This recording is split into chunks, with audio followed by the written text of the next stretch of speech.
When we were speaking about the authentic self today, we were speaking about it more in the world, what it looks like when we move through the world from a place of authenticity rather than from a place of the masks and the, roles and the costumes and all of that we wear.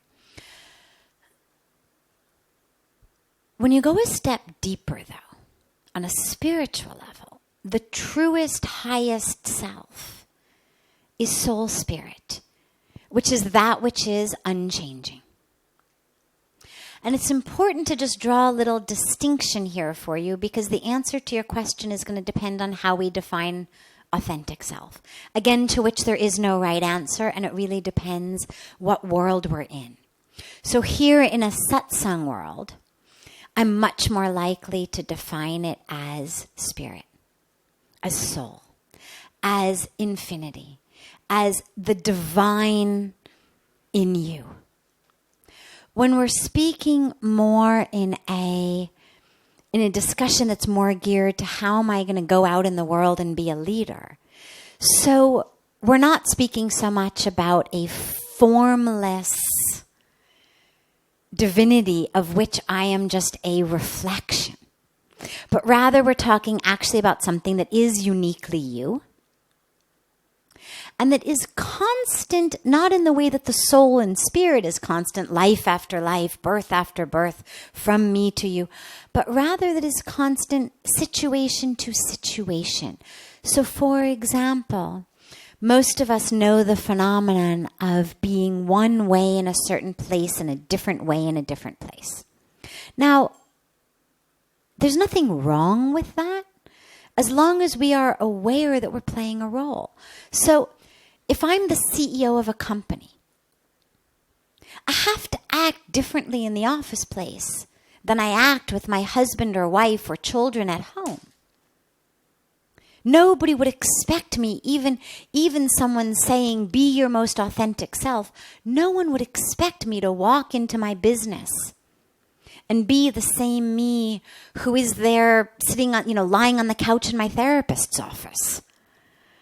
Or me lying in bed with a spouse. Or curled up in my mother's arms. There's no one who would say to you, yeah, you should deal with your employees just like you were curled up in your mother's arms. But in order to be authentic, I need to be aware that I'm playing a role. And there's nothing wrong with that. So here's what it looks like. I am me, my authentic self, whatever that means to me. I am love, I am consciousness, I am whatever it is for me. Again, to which there is no right answer. I am able to express that unencumbered, unhindered, uncensored in certain places. Hopefully we all at least have a couple of places or at least one place, even if it's just your own meditation, where you can express that, where you can be who you are. Not the programmed you. Not the you who says, damn, why didn't I get the promotion? I put on a happy face, but really I'm so mad. That's not authentic self. Not that that's not important to have someone to express it to, but don't confuse that with authentic self. That's programmed, competitive, fearful, jealous self. The authentic self is the you when you feel full and whole and complete and enough, and that experience that if I never achieve anything, get anything, do anything else in my life in this moment, I am full and whole. And That fullness and wholeness has an energy to it, which knows how it has to move through the world, which is what we could call my authentic self in action. But going back for a moment, so with someone, or with your meditation, or with your dog, or with your tree, you're able to just be that. I have had some of the most extraordinary moments of my life on a deeply personal level with trees. Literally. Just with hands on trees and an experience of the pulse of the tree and the pulse in me and that oneness. I have had ecstatic moments of tears and sobbing, and many of them actually. So it doesn't have to be necessarily in a conversation with a human being, but a moment in which you are able to just experience and express the fullness of who you are. Then you've got a job. Maybe you're an employee, maybe you're an employer. So you get up in the morning and you're going to go to work. Well, so you sit, and I always encourage people to do this. You're not going to go into the office in a state of ecstasy like you are with your tree or with your spouse or with you, wherever it may be. You've got a role to play. You've got a business to run. And as you get up in the morning, take a few moments, sit in meditation. Or if for whatever reason that's not a practice that feels comfortable, as you get out of the shower, before you put on your clothes, literally visualize putting on a costume, putting on a mask. You're going out there, you're going to play a role. You have to play the role. You have to do the CEO thing.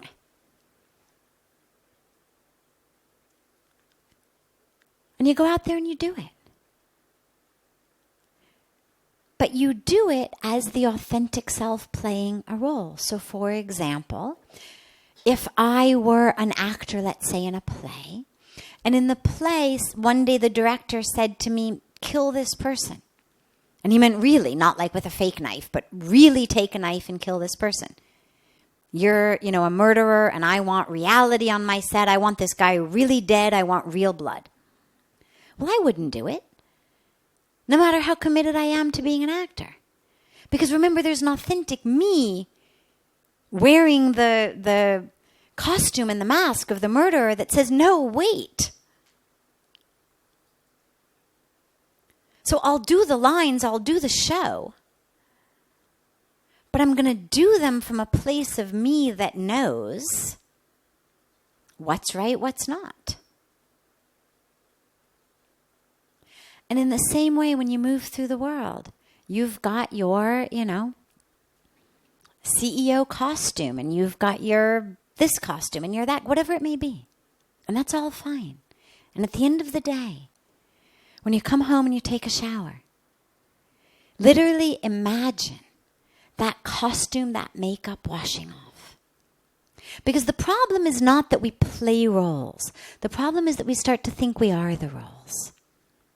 And the makeup and the mask get so stuck to our face that we forget who we are.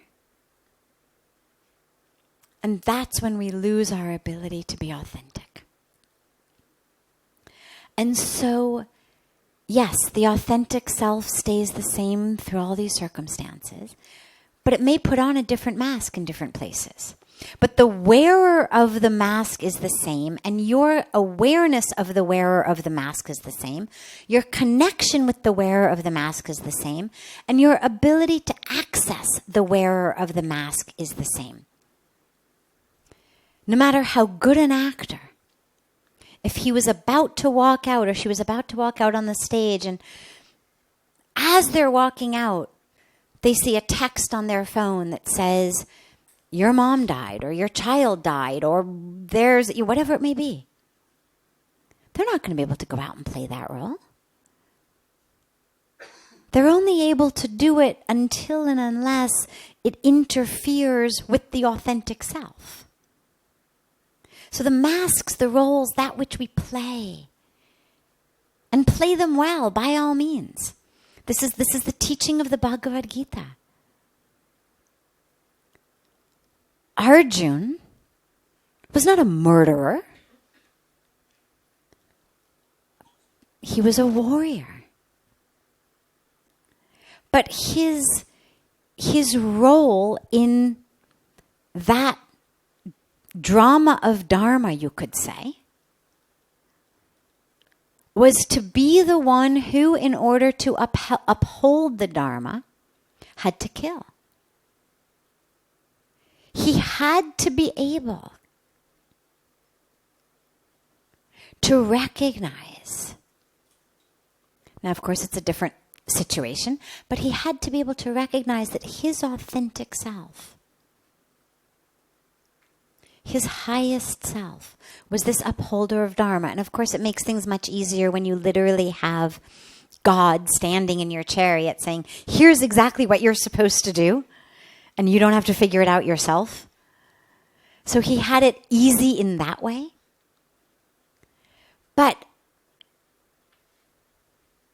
he was able to do this not by thinking of himself as a murderer, not by becoming a murderer, but by upholding his authentic self as a warrior of Dharma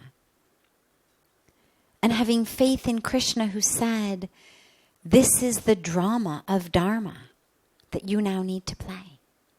And so as you play your different roles, and you play them sincerely and you play them well, just remember to stay connected to who's the one who's playing the role.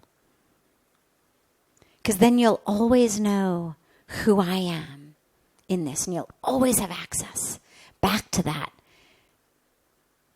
And you won't ever forget, because your roles will change. Today it's the employee, tomorrow it's the employer. But the truth is, neither of them is you. And you don't want to get your face stuck with the role of the guy who licks the stamps, or the guy who fills the coffee machine, or the guy who tells people to lick the stamps. Because we're not any of those. And to be able to literally take all of that off at the end of the day, so that you're ready then tomorrow. Play it again.